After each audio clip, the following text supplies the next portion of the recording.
Breaking news చూస్తున్నాం. తెలంగాణలో party ఫిరాయింపులపై సుప్రీంకోర్టులో విచారణ జరిగింది. ఈ క్రమంలో అసెంబ్లీ కార్యదర్శిపై ధర్మాసనం ఆగ్రహం వ్యక్తం చేసింది. తగిన సమయం అంటే ఎంత, రీజనబుల్ టైం అంటే మహారాష్ట్ర తరహాలో అసెంబ్లీ గడువు ముగిసే వరకా అంటూ ధర్మాసనం మండిపడింది. తదుపరి విచారణ వచ్చే వారానికి వాయిదా పడింది.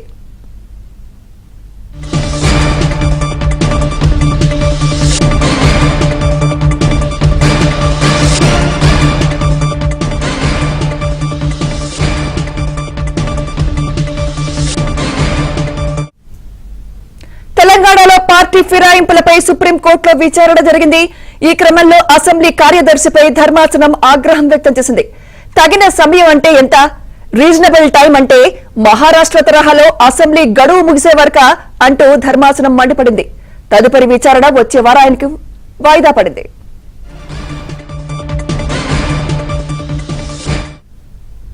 ఇదే అంశంపై మరింత సమాచారం మా ఢిల్లీ బ్యూరో చీఫ్ కృష్ణ అందిస్తారు. కృష్ణ, తెలంగాణలో పార్టీ మారినటువంటి ఎమ్మెల్యేల పైన అనర్హత వ్యవహారం పైన ఈ రోజు సుప్రీంకోర్టులో విచారణ జరిగింది.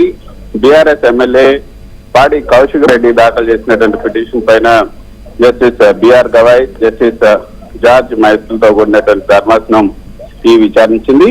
హైకోర్టు 4 నెలల్లో ఎమ్మెల్యేల పైన నిర్ణయం తీసుకోవాలని గత ఏడాది మార్చిలో చెప్పినప్పటికీ కూడా ఇంతవరకు నిర్ణయం తీసుకోలేదంటూ కౌశిక్ రెడ్డి తరపు న్యాయవాది సుప్రీంకోర్టు దృష్టికి తీసుకొచ్చారు. తగిన సమయంలో స్పీకర్ నిర్ణయం తీసుకోవడం లేదంటూ ఆయన న్యాయవాది చెప్పడంతో ఈ వ్యవహారంలో ఇప్పటికే ఎమ్మెల్యేలకు నోటీసులు ఇచ్చాం, కోర్టుకు చెప్పినటువంటి ఎమ్మెల్యేలకు నోటీసులు ఇచ్చామంటూ అసెంబ్లీ కార్యదర్శి తరఫున సీనియర్ న్యాయవాది ముకుల్ రోహత్గి కోర్టుకు తెలియజేశారు. నిర్ణయం తీసుకోవడానికి స్పీకర్ ఎమ్మెల్యేలకు తగిన సమయం ఇవ్వాలని గతంలో సుప్రీంకోర్టు ఇచ్చినటువంటి ఆదేశాలను కూడా ముకుల్ రోహత్గి ధర్మాసనానికి సూచించారు. ఎంత సమయం కావాలో మీరే స్పీకర్ ని కనుక్కొని చెప్పాలంటూ జస్టిస్ బిఆర్ గవాయ్ రోహత్కి సూచించారు. అదేవిధంగా తదుపరి విచారణను వారం రోజుల పాటు వాయిదా వేశారు. అయితే తగినంత సమయం అంటే ఎంత సమయం, మహారాష్ట్రలో ఇటీవల ఏదైతే ఎమ్మెల్యేలకు సంబంధించి అక్కడ స్పీకర్ తీసుకున్నటువంటి నిర్ణయం అంత సమయం తీసుకుంటారా, అసలు ఎంత సమయం కావాలో మీరే స్పీకర్ ని కనుక్కొని చెప్పాలి అంటూ తదుపరి విచారణను వారం రోజులకు వాయిదా వేయడం జరిగింది. Thank you Krishna.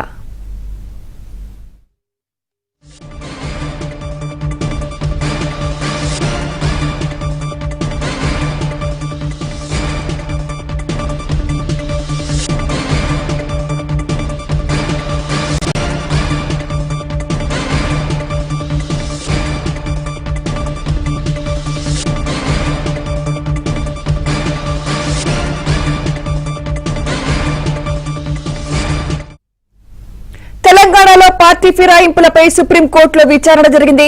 ఈ క్రమంలో అసెంబ్లీ కార్యదర్శిపై ధర్మాసనం ఆగ్రహం వ్యక్తం చేసింది. తగిన సమయం అంటే ఎంత, రీజనబుల్ టైం అంటే మహారాష్ట్ర తరహాలో అసెంబ్లీ గడువు ముగిసే వరకా అంటూ ధర్మాసనం మండిపడింది. తదుపరి విచారణ వచ్చే వారానికి వాయిదా పడింది.